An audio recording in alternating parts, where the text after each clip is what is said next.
Hey everybody, we've got week one in the books, so I thought we'd go through the matchups and take a look at who won, who lost, and what we got coming for week two. And in our first matchup, we had Gronky Kong taking on Take Mahomes Country Road. And in this matchup, we saw Drew Brees kind of have a quiet game for the New Orleans Saints against Tampa Bay. Tampa Bay's defense looked quite good.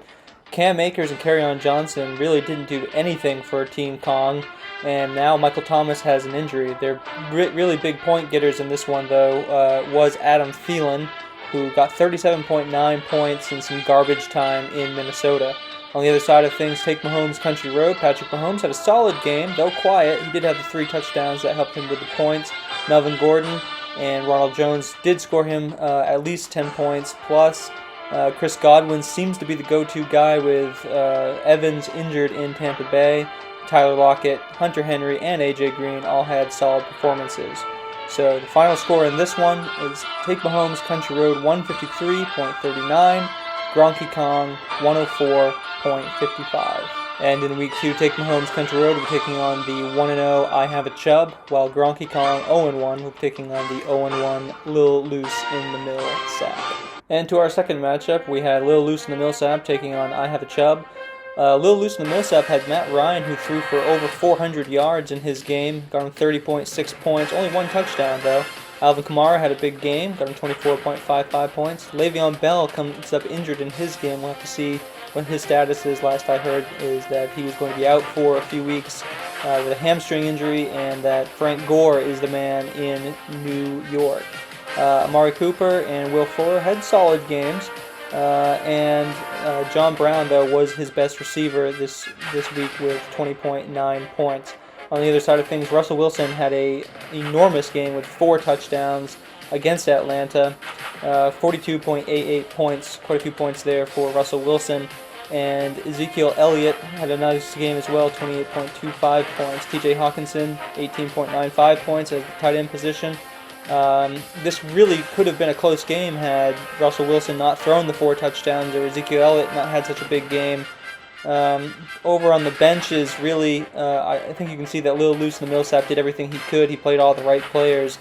I've been informed by I Have a Chubb that Malcolm Brown will now be put into that starting role in order to replace James White in New England. So final score in this one, I Have a Chubb 169.43, Lil Loose in the Millsap 153.9. And in week 2 action, I Have a Chubb 1-0 will be taking on the 1-0 Take Mahomes Country Road, and 0-1 Lil Loose in the Millsap will look to bounce back against 0-1 Gronky Kong.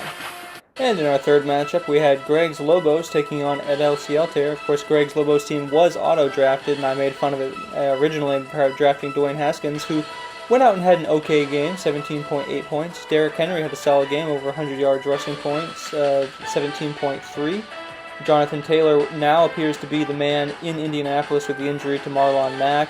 Allen Robinson, Jarvis Landry had solid games. George Kittle is hurt in San Francisco with a knee injury. You'll recall maybe that he had one last year as well. We'll have to see just what the severity of that is going to be for Greg's Lobos. I don't believe he's actually playing, so whatever injuries are sustained to this team more than likely will not be altered out of the starting lineup. On the other side, Edel Cielter had a solid week all around. Kyler Murray had a very nice game with 29.9 points.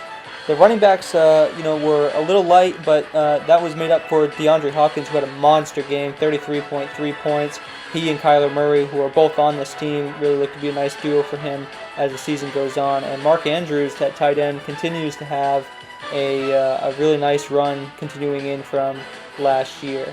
So your final score in this one is Edel Cielter taking the victory at 149.75, Greg's Lobos 122.82.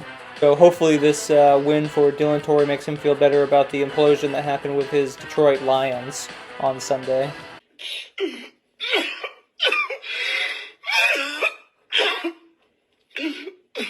And in week 2, his team at LCLT were taking on the 1-0 Show Me Your TDs, and Greg's Lobos were taking on the 0-1 Adrian's Daycare. And to our next matchup, we had Adrian's Daycare taking on Show Me Your TDs. For Adrian's Daycare, he had a solid game out of really no one, surprisingly. Devontae Adams was his big points getter, though, had 45.3 points in a very big game for him in Green Bay. That was a offensive slugfest, as it turns out, but the rest of his players really kind of disappointed him. Jared Goff had a quiet game. Eckler, Singletary, who I would have never wanted to draft, and he didn't have a good game, so that would have made sense. Didn't do much. Keenan Allen was slow, getting used to his new quarterback in San Diego. Really a pretty quiet showing from everybody for Adrian's daycare. On the other side of things, Show Me Your TDs had a solid game out of Carson Wentz, 17.4 points. Chris Carson had 2 receiving touchdowns for Seattle, and he got him 24 points. Solid games out of Robert Woods and DK Metcalf at his wide receiver positions. I did see Evan Ingram drop a few passes in Monday night's game, but if he can get those passes hauled in next time around, maybe some more points out of him. He only had 2.1 points. And Show Me Your TDs did go with Wentz over Gardner Minshew. And how long can Show Me Your TDs keep the stash of Gardner Minshew on the bench? Gardner Minshew only threw 1 incompletion against Indianapolis in a game that most people believe that Jacksonville had no business winning. So we'll have to see if he makes any adjustments into Week 2. The final score in this one is Show Me Your TDs with a victory of 149 to Adrian's Daycare, 136.75. And in Week 2, Show Me Your TDs, who's 1-0, taking on the 1-0 LCL Altair, and Adrian's Daycare 0-1. We'll be playing Greg's Lobos 0-1. And away we go to our next matchup. We had Ray Rice Counseling 2.0 taking on Team Lawrence.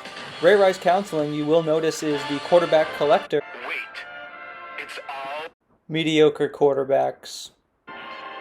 always has been. With 4 quarterbacks on his roster, and he went with Tom Brady. That turned out to not be his best option, although with the points it didn't actually end up costing him this game. That wasn't the reason anyway.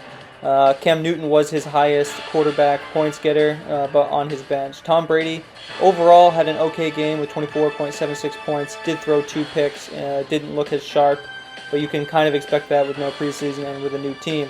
Todd Gurley, with his new team in Atlanta, had an okay game, 12.1 points. Leonard Fournette has a crowded backfield. It looks like right now Ronald Jones is the man in Tampa Bay, so only 3.45 points for Leonard Fournette. Tyreek Hill had a touchdown and an okay game. You can probably expect bigger numbers out of him as the year progresses. Marquise Brown had a nice game as well at the wide receiver position. And Jamison Crowder for the Jets went out and put up 31 points, so a nice game for him overall. Unfortunately, the kicker for Ray Rice Counseling actually scored him -1 points. So on the other side of things here, we have Team Lawrence, who started Joe Burrow, the rookie. He had a nice scrambling touchdown. He also did throw a pick, 17.62 points for him. Dalvin Cook with 20 points. David Johnson with 20-plus points. And Noah Fant with 22.95 points. Overall, a solid showing from Team Lawrence, who I kind of give a hard time, but has seemingly put together a pretty good team here. Final score in this one was Team Lawrence getting the victory with 158.37 points against Ray Rice, who's now 0-1 with 145.16. And in Week 2 action, 1-0 Team Lawrence will be taking on 1-0 Tampa 2-steppers, and the 0-1 Ray Rice Counseling will be taking on the 0-1 Same Darnold Jets. I'll be interested to see what Ray Rice Counseling does at their quarterback position for Week 2. And in an inter-family battle of the Great White North, we had those Same Darnold Jets taking on those pesky Tampa 2-steppers. Same Darnold Jets have to be a little disappointed with what they got out of Nick Chubb, Tariq Cohen, and Odell Beckham Jr., who all had under 10 points in some quiet games. Mike Gesicki, who's the best tight end in the league, I've been assured, only got 6.45 points. But now, the Same Darnold Jets are now telling me that Robbie Anderson is the greatest wide receiver of all time, who went out and he did have a big game. That was largely due to the fact that he caught a 75-yard pass for a touchdown. He ended up getting 31.9 points, easily the top score getter for the Same Darnold Jets. On the other side of things, Tampa 2-steppers had solid games out of Dak Prescott, a big game out of Calvin Ridley for Atlanta, and a monster game out of Josh Jacobs, the running back for Oakland. Overall, the final score in this one was the Tampa 2-steppers getting the victory with 175.74. That was the largest points total on the week against those Same Darnold Jets, who got 124.86. And next week, the 1-0 Tampa 2-steppers will take on the 1-0 Team Lawrence, and the 0-1 Same Darnold Jets will look to bounce back against the 0-1 Ray Rice Counseling. And after this matchup, I got a chance to sit down with Same Darnold Jets leader Kirk Middlemiss. Here's what that sounded like. Yeah, hi there, Kirk. I'm just wondering, could you tell us what went right and what are some things that may have gone wrong this week for you in your matchup? Well, Robbie Anderson did everything we asked him and more this week. He got an 80-yard touchdown early in that Panthers game. It was really, really incredible. Everyone else blew. Nick Chubb got 10 yards. Tree Cohen 10 yards for him. Odell Beckham can't catch a ball anymore. Wasn't a good look. The Bills' defense, incredible as always, playing that AFC East. Really looking forward to what they have next week against Dolphins. Sure. And could you tell us, speaking of the Dolphins in next week, what is your plan for your greatest player in your team, Mike Gesicki, your tight end? Oh, Mike Gesicki, absolutely amazing player. Big body, one of the finest tight ends of his generation. As for next week, Tyler, he'll be benched. Of course, we can't have Gesicki getting hurt out there, so we'll be replacing him with Jonnu Smith. Okay. The linchpin of your team. Best to keep him on the bench and keep him healthy and get ready for a deep playoff run. All part of the Adam Gase experience. Yes, all part of the Adam Gase experience. All right, well, thank you, Kirk, for sitting down with us. Nice talking with you. Yeah, so have a good day. Over to our next matchup, we had Go Fisk Yourself taking on the sweetheart of the league, making Sundays great again. Now, this was our closest matchup of the week, and Go Fisk Yourself had Lamar Jackson put up 36.5 points and Christian McCaffrey with 29.65 points. Everyone else was mostly left in check, although the Saints defense did get him 20.5 points, including a pick six. That could be seen as the difference between this matchup. On the other side of things, making Sundays great again had a great game out of Josh Allen. Clyde Edwards-Helaire put up a really good game for his first NFL game. Sammy Watkins surprised a lot of people. Went out and had a really nice game with 23.75 points, and Jared Cook at the tight end position with 16.75 points. Really looking at the roster for making Sundays great again, the only move they could have made was maybe put Benny Snell in instead of Jordan Howard. That would have given them a 5-point difference, and that would have been the difference in this one, as this was a very close matchup. Go Fisk Yourself takes the victory with 153.2 to 150.38 for making Sundays great again. Overall, again, a very close matchup. Things could have gone either way a couple times. The other one would have been Emmanuel Sanders slipping a tackle and getting in for the touchdown for Go Fisk Yourself. So we'll see if the Making Sundays Great Again team can bounce back after that heartbreaking loss. They'll be taking on the 0-1 Madden 1993 edition, while Go Fisk Yourself will be taking on the 1-0 Vic's Dog Sitting Service in Week 2. And we have your last matchup of the week. It was Vic's Dog Sitting Service taking on Madden 1993 edition, who did change his name when I mentioned that maybe that would be a good play on his words. Now, over at Vic's Dog Sitting Service, Aaron Rodgers had one heck of a game in a shootout in Minnesota. He ended up getting 41.96 points for me. Aaron Jones had a solid game at the running back position. Raheem Mostert, mostly through the air, had a nice game with 31.2 points. T.Y. Hilton and Deshaun Jackson at my wide receiver positions kind of struggled. I'll need to have to make some changes there, I'm pretty sure, this coming week. Travis Kelce at tight end had a nice game, collected a touchdown as well. Mark Ingram, not much going for him in Baltimore. On the other side of things, Deshaun Watson had a fine game for Madden, but James Conner and Antonio Gibson really struggled in their 2020 debuts. James Conner really had a hard time against that Giants defense, and Antonio Gibson could just get nothing started against Philadelphia. But Julio Jones had a nice game with 32.75 points. Mike Evans will need to work on his chemistry with Tom Brady down there in Tampa Bay, but I think that that's a duo that will get better as the season progresses. The final score in this one was Vic's Dog Sitting Service taking the win at 152.86 to 118.32 for Madden.